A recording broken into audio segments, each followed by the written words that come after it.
The game has always been easy for me, but just overcoming the prejudice that at your height you can't succeed or you're going to have to change the way you play at this level, that was the hardest part.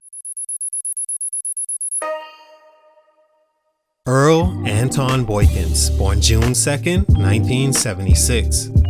Consider today's feature a basketball treat, if you will, where it isn't necessarily a dark tale of a player that had it all and then lost it just as fast, or even a player completely counted out and became a big star. Today's feature is to celebrate the best little man of my era. No, not little men like Allen Iverson or Isaiah Thomas, Chris Paul. No, like really little, like the chances he makes it to the NBA and is paid millions of dollars to play are impossible. Every so often you have them. The Calvin Murphys, Spud Webbs, Nate Robinsons, Celtics Isaiah Thomas, and Muggsy Bogues of the sport that had to wait for everything to go right for them just to be allowed on the floor with the Giants. Pint size in stature, often unnoticed or given recognition, but changed a lot of lives as they stamped their names in history forever.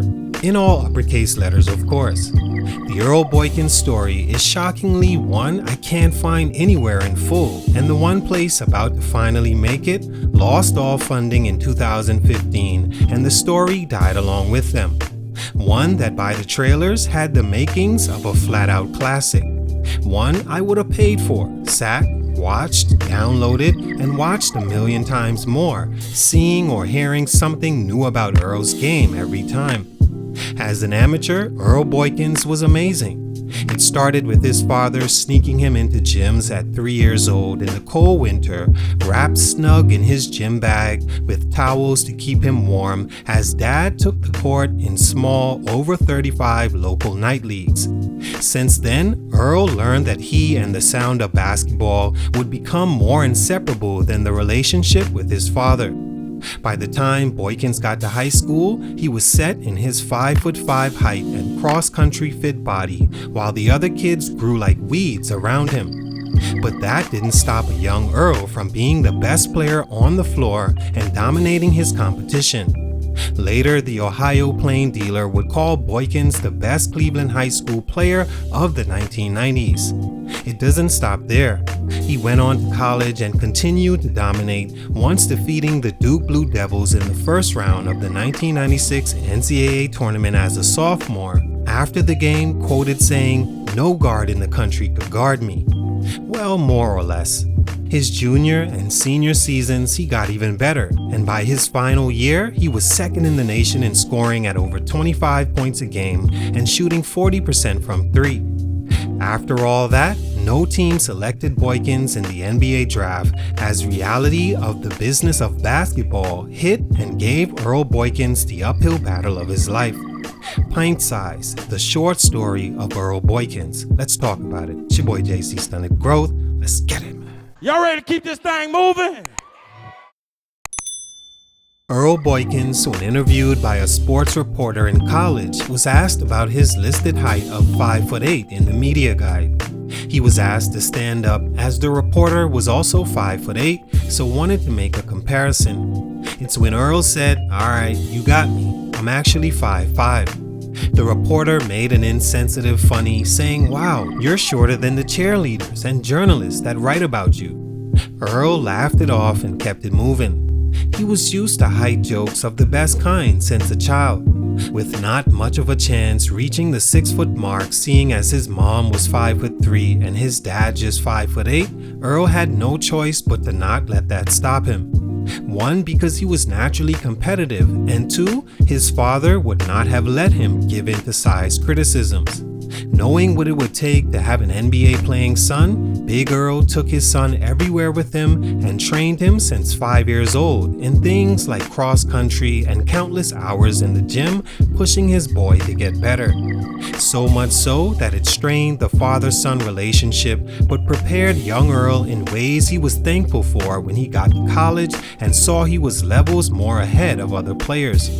He averaged 25 points a game as a high school senior and still only had 2 Division I offers from Iowa and Eastern Michigan. Iowa dropped out late because they didn't see Boykins being more than a crowd pleaser at the end of their bench.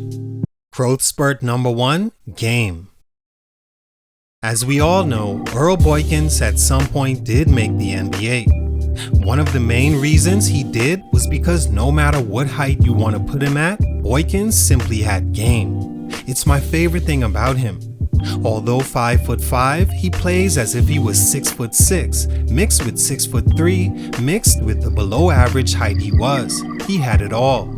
His quickness and low to the ground ball handling ability was of course one of the advantages of his size, but then you saw his moves and his effortless jump shot that elevated high and always balanced like a bigger guard. He had fadeaways, step backs, and the strength to finish anywhere on the floor like a shooting guard, and he was fit and fearless due to the cross country his father made him do from 5th grade all the way through the end of his 12th grade year. At Eastern Michigan, Boykins came right in and became the team's starting point guard. He averaged 12 points and 4 assists as a freshman, then upped that to 16 and 6 as a sophomore. With Brian Tolbert leaving, Boykins exploded his junior year with 19 points a game and 5 assists. As mentioned, his senior year, he was second in the nation in scoring, made the NCAA Tournament, and left school as the all-time leading scorer and second in assists by 1. Conference MVP, 2-time first-team All-Conference, and built a Jersey retiring career that still today, when you think Eastern Michigan, you think Earl Boykins. Most little guys have that little man game, but Earl just simply had game. He'd eventually make the NBA and have his moments on that level as well, but not before a few growth stunts. Stunt number 1, undrafted and on a journey. Although having an outstanding college career for any size and proving he could not only play with the best amateur players in the world, leading Team USA to a championship at the World Games in 1997, winning the USA Basketball Player of the Year, Boykins was not selected in the 1998 NBA Draft. Of the 8 point guards taken that year, only Rafer Alston and Jason Williams had more successful NBA careers. Undrafted and undersized, Earl began his pro career in the Continental Basketball Association before latching on with the Nets, Cavaliers, and Magic for short stints from 98-99 to 99-2000. He would play sparingly the first 3 years of his career before getting a chance to play significant amount of games in 2001-2002 for the Clippers and Golden State. He was in the game, so to speak, from there, but still behind on the depth chart and didn't find his niche until joining the Denver Nuggets, playing his best basketball, including a career-high 15 points per game and 4 assists in 06-07.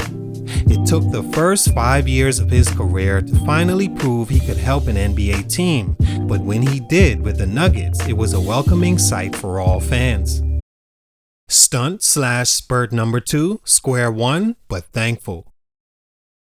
At 30 years old, Boykins was traded to the Milwaukee Bucks.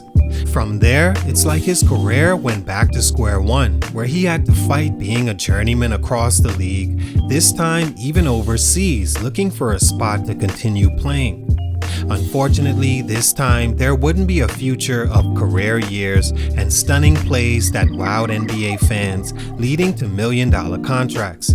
This was instead the final ride for Earl Boykins, and by 35 years old, he was on his way out the NBA playing with his final team, the Houston Rockets, and averaging 5 points and 2 assists in 8 games at 14 minutes per game.